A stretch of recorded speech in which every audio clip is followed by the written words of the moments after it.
Hello and welcome to Ideasparks. My name is Priya Hunt. I'm an executive coach whose mission is to inspire leaders like you to thrive and make a bigger impact.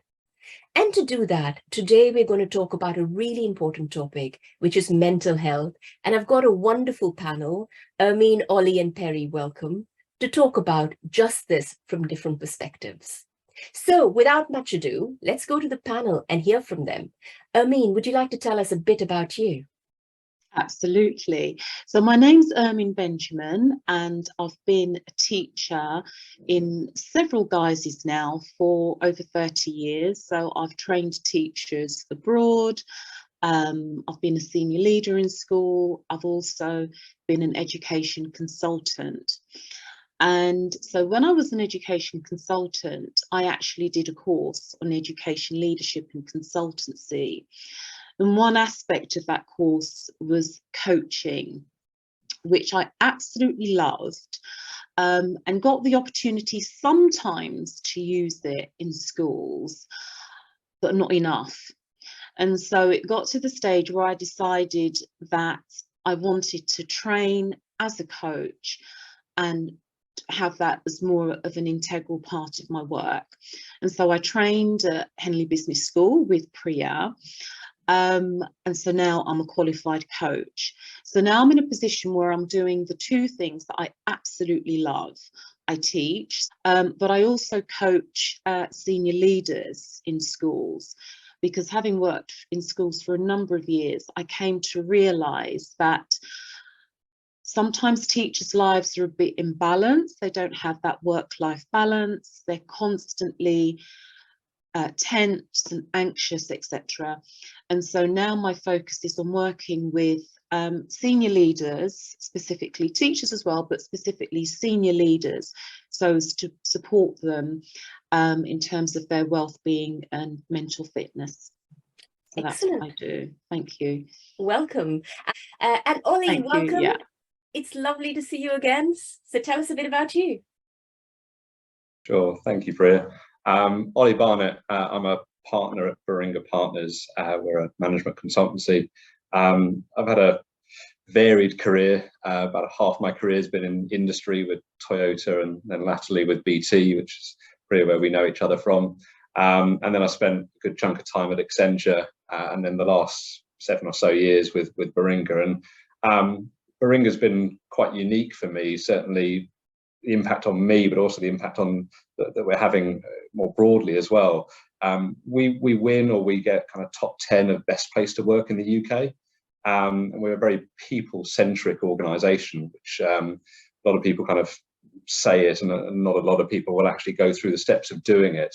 And it's been fascinating to be on that journey. The impact that it's had on me personally, pre-lockdown, through the pandemic, and hopefully out the other side, has been transformative. The level of curiosity in the firm, the level of care and kindness within the firm.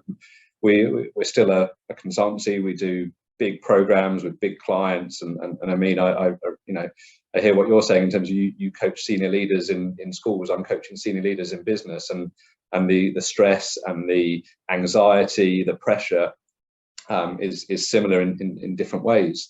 But going through that and understanding how those leaders can go through in a psychologically safe way, in a healthy way, has been fascinating, and that's what we strive to do, what we strive to help our clients with, certainly. So it'd be great to kind of discuss some of that and what we're doing, and also the impact that has on the talent market of how we recruit as well. So looking forward to the conversation. Great. Welcome again, Ollie. And Perry, last but not least, tell us a bit about you. Yeah, thanks, Priya. I'm Perry Burton. I'm the head of people and culture at Grant Thornton, which is a professional services consultancy. I'm an accountant by training, actually, and my route into people and culture, interestingly, was through my own mental health challenges, if I go right back, but maybe more about that later. Like Ollie, I've seen organisations, I think, respond really well to the well-being and mental health challenges of the pandemic, and organisations taking these issues more and more seriously, which from my perspective is really, really good news and really, really important. Outside of work, I've got 3 children who are nearly all grown up, and I'm a huge sports fan and a particularly passionate football fan. Excellent. Welcome, all 3 of you. It's lovely to have you. I think it's finally getting recognized that looking after your mental health is as important as looking after your physical well-being. I mean, as a lifestyle coach, how would you define being in good mental health? Okay, well, the first thing I'd like to say is that I refer to it as mental fitness. The reason being that in the same way as you have to do work to become physically healthy, you have to do the work to become mentally healthy as well. And I'll talk more about that later on in the discussion. But to go back to your question, what is positive mental health? I'd say it consists of 3 things really. The first I'd say is that if you're in good mental health, you can manage a range of emotions. So we all go through positive emotions, we go through negative emotions. So if you're in a state of good mental fitness, you could manage those. The second thing I'd say is that if you're in good mental health, you'll be able to form and maintain positive relationships. So both in your personal life and in your professional life as well. And the third thing I'd say, and this has probably been really important in the recent past with the pandemic, it's the ability to cope with and manage change and uncertainty. So I know that during the pandemic, a lot of people talked about being in poor mental health, etc. I would say that the reason for that was not the pandemic itself.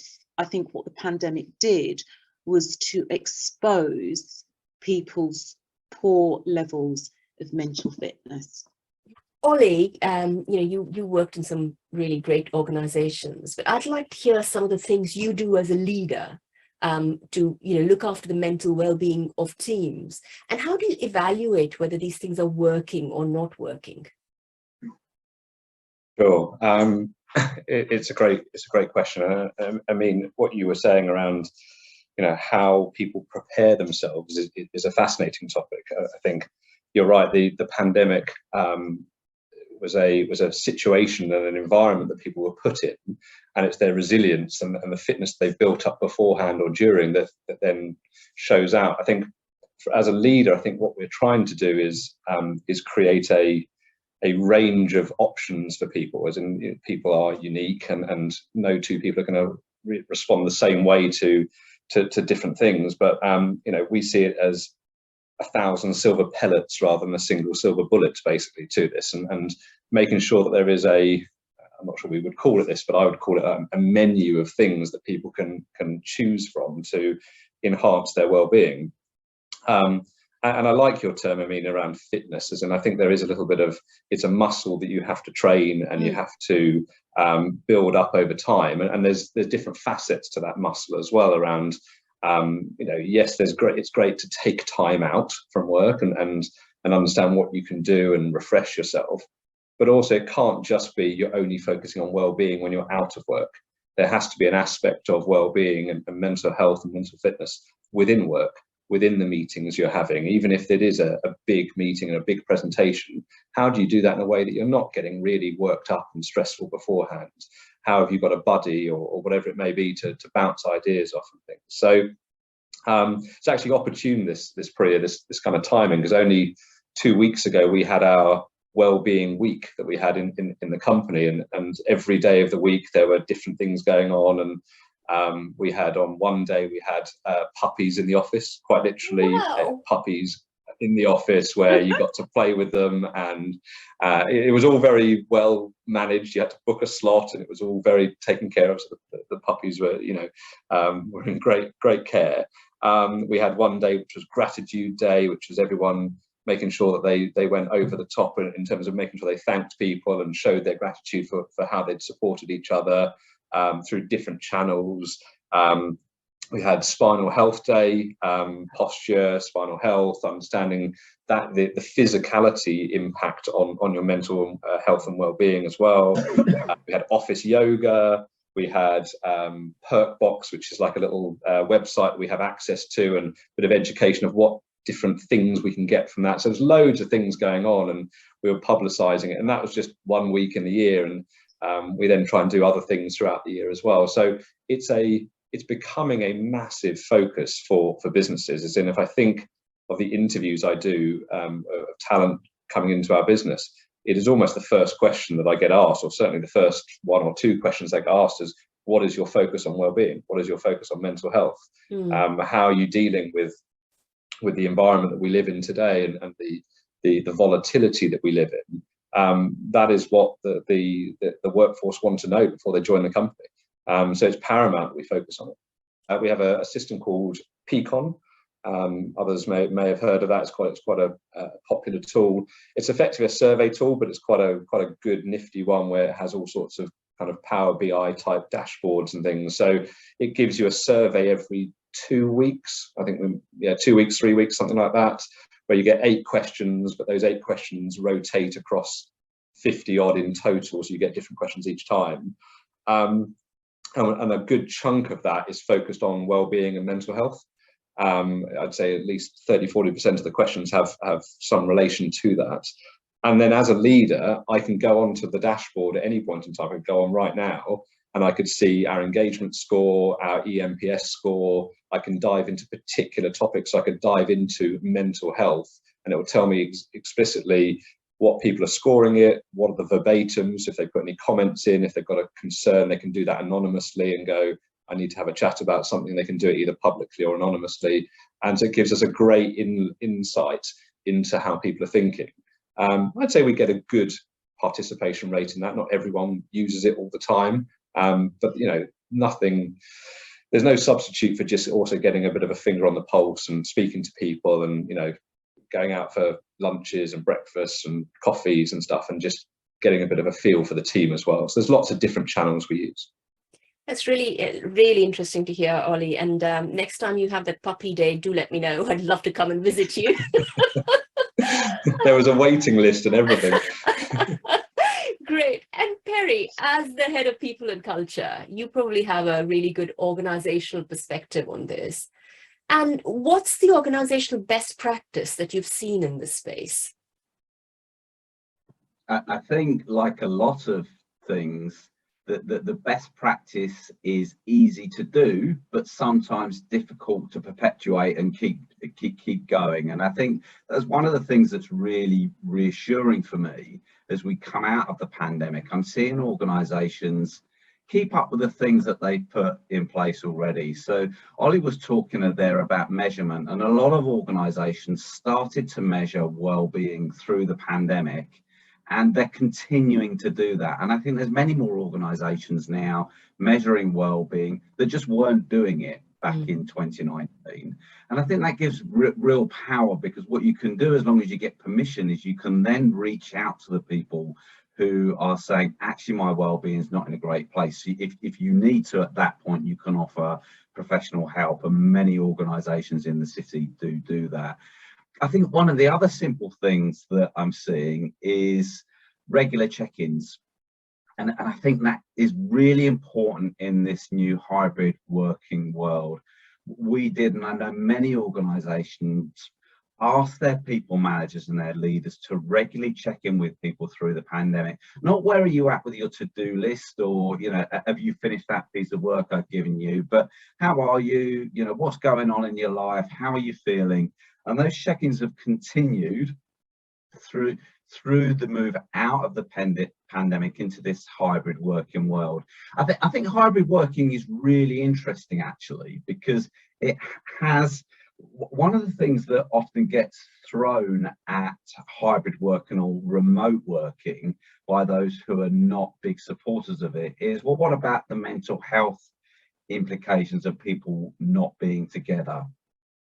I think that is absolutely real, and it's real for a small percentage of people who maybe live on their own but don't have lots of social contact out of work. Hybrid working for the vast majority of people, I think, is absolutely key for organisations, because it reduces the amount of time people are spending at work, if you like, and it gives people time to invest in both their mental fitness, as Ermine says, but also their physical fitness. And I'm really passionate about the connection between the two. And I often get asked, you know, Perry, as someone who's suffered from mental health, what would you say is the most important thing?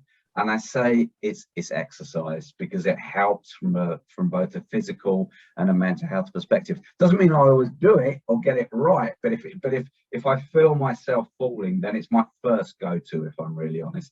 And then there's an absolute plethora of things that people have done. You know, in the city, people overwork. So a lot of organisations have done things like give wellbeing days, give people extra time off, and then monitor to make sure they're taking that time off. And there's even some organisations now, not so many in the UK, but if you go to the enlightened Scandinavian countries, where they are measuring the amount of time people are spending at work, and then they are enforcing time away from the office, where they see people are spending too much time at work or logged on online. So, you know, there's lots of things, but I think the check-ins and the measurement and all of those things are really starting to get embedded. And if organisations aren't doing those, then they're really, really powerful.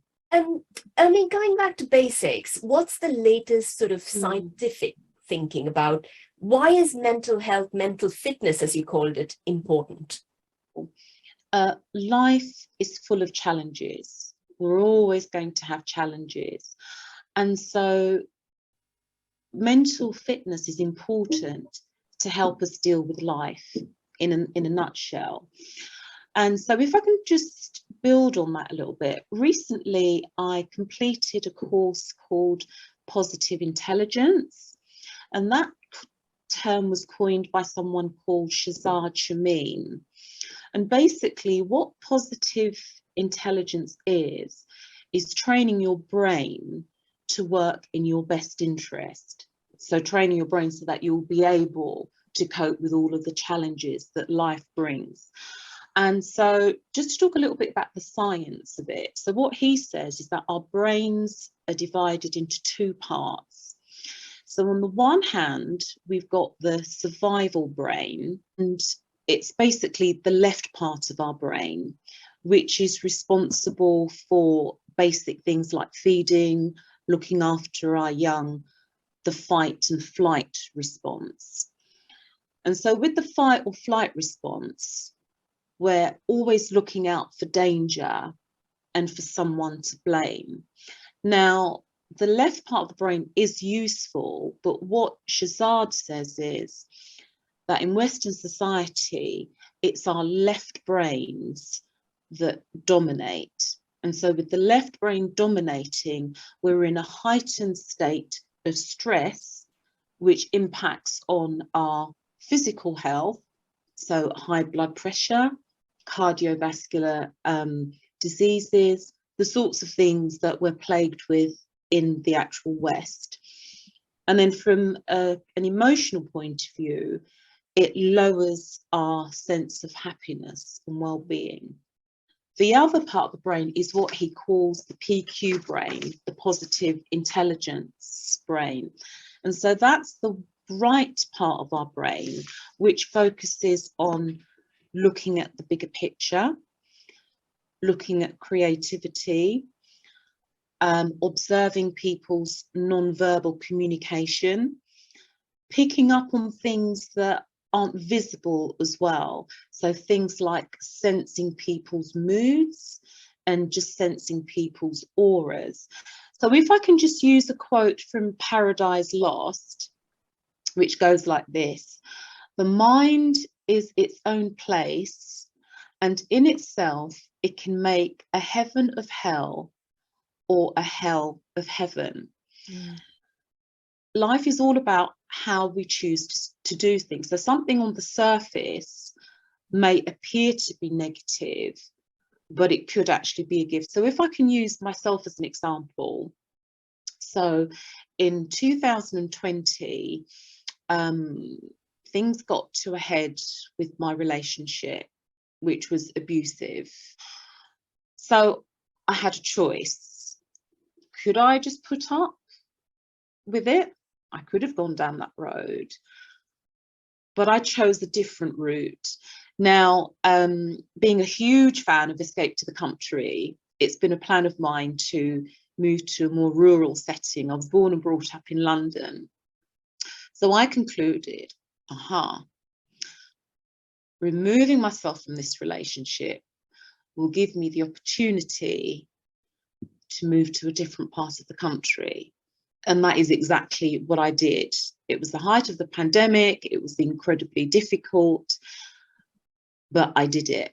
And I have to say that I've never been happier in all my life. So I could have allowed the relationship to crush me.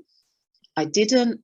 I decided that I would fulfill my dream of escaping to the country, and that is exactly what I did. Mental fitness is important to help us to deal with the challenges that life throws at us. Thank you, Abby. That's been really fascinating. Thank you. And thank you for sharing some of your personal, challenges with us as well. And Perry, you mentioned it briefly as well about, stuff that you have faced. Have you got any experiences that you're willing to share with us on, what you've learned from the mental health challenges you've faced personally?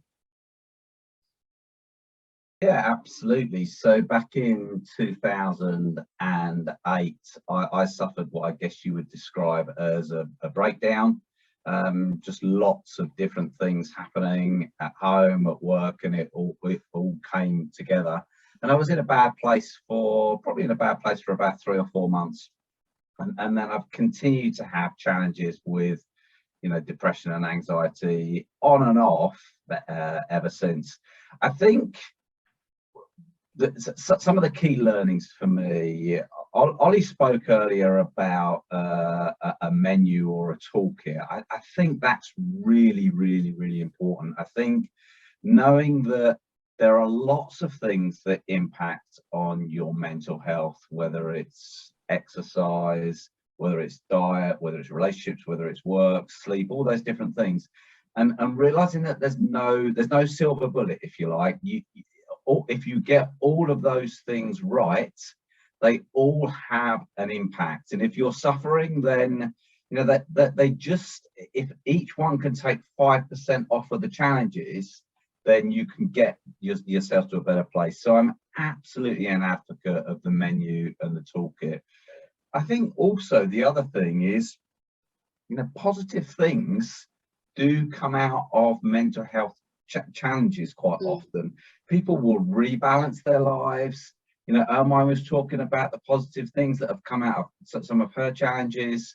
It has taken my career in a different direction. So I was a typical kind of hard charging M&A partner in 2008, and I wanted to understand what had gone on in my brain to give me these problems. So I started reading about what goes on in the brain, and that took me in the direction of human behavior, and I got more interested in leadership and then people. And as you know, Priya, I'm a qualified coach as well. So it's taken my career in a different direction. And whilst I really enjoyed working in frontline financial services, for the last 4 or 5 years, I've been having an absolute blast. So positive stuff often comes out of it.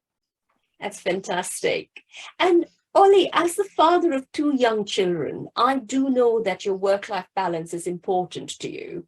But what does this really mean, and how is it related to mental health?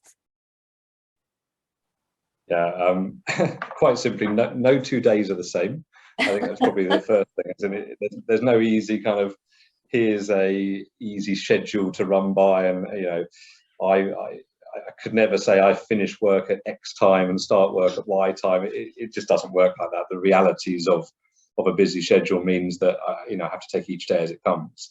I've got a few kind of hard and fast rules that I try to live by, and often I do break them from time to time. But I try and be around to make my girls breakfast in the morning. So yes, there'll be the odd time I have to rush in for an early meeting, but if I can be around, make them breakfast, stay with them for a little bit at the beginning, so I'm present with them at the start, and I'm not necessarily checking emails and things. So that's important to me. Generally, I then head into the office. I try and do kind of a couple of days a week where I get back for bath and bedtimes.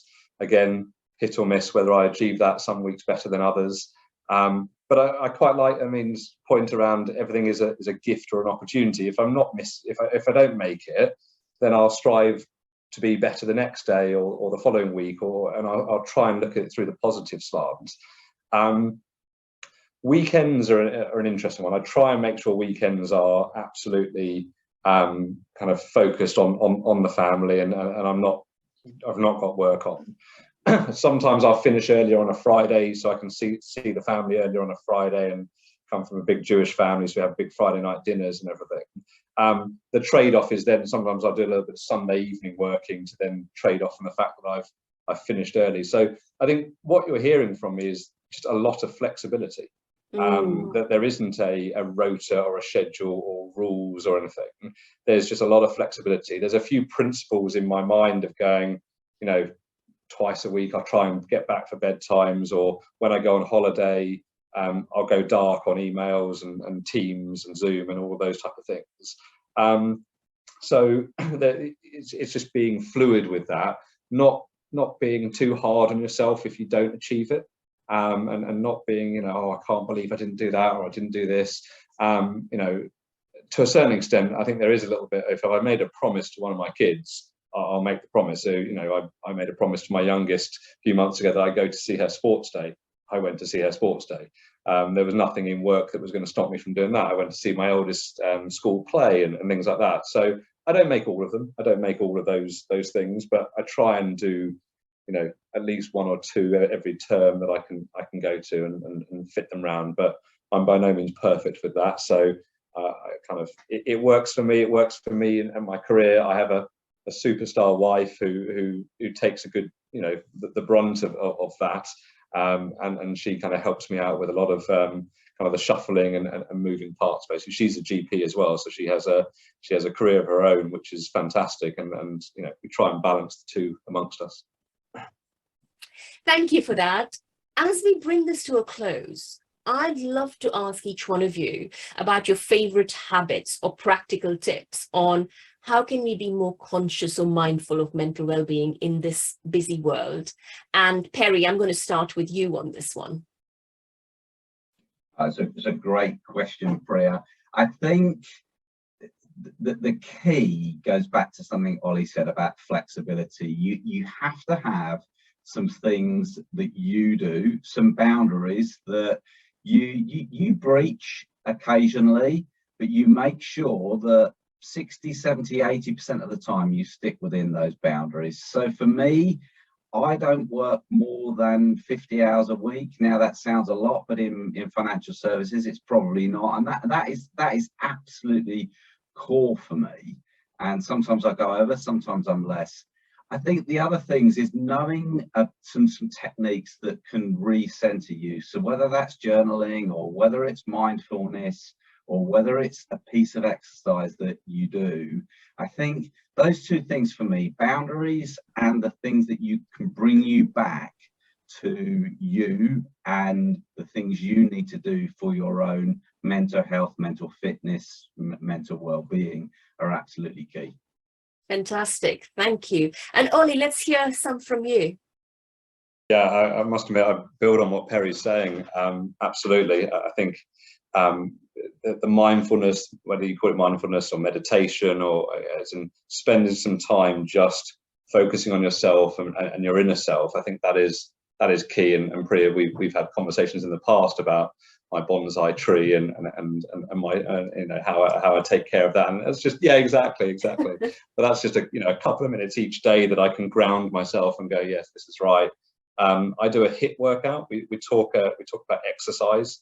I have a great HIIT workout which is just 7 minutes every morning. It's a really short thing, and that 7 minutes in the morning just gives me that kind of boost of oxytocin and all sorts of other things, just kind of make me happier during the day.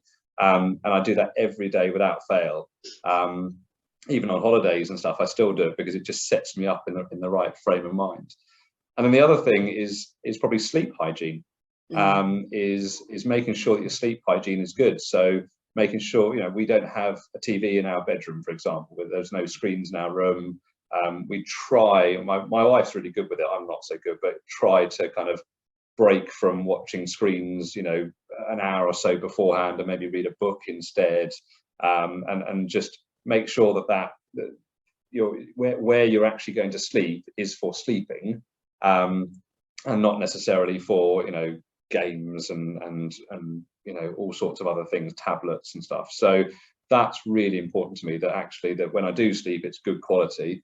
I say that kind of slightly with a bit of twinge of irony, considering I have a 3-year-old and a 7-year-old. My sleep quality is hit and miss, let's say, but when they do sleep, I want to sleep, let's put it that way. So yeah. Excellent. That's really great. And Ermine, over to you. Let's finish up with you. Having read a book called Rich Habits, the guy talks about the most successful people having quite balanced lives. So what I do is my to-do list is divided into different sections. So the sections typically are work, personal development, domestic, and relationships. The things like sending someone a birthday greeting, checking in on one of my neighbours to see how they are. So that helps me to have a more rounded life. I also do daily exercise. And the other important thing for me is keeping a gratitude journal, because I firmly believe that even in the midst of what overall we might term a bad day, there are always good things. There are always things to be thankful for. So every evening before I go to bed, I sit, I reflect on my day, and I fill in my gratitude journal. The more we talk about mental well-being and mental fitness, I think the better it is, because it has been for too long a time a taboo subject, completely unnecessarily, because it's no different to our physical fitness either. So I just wanted to say a big thank you. Thank you for joining us in Ideasparks.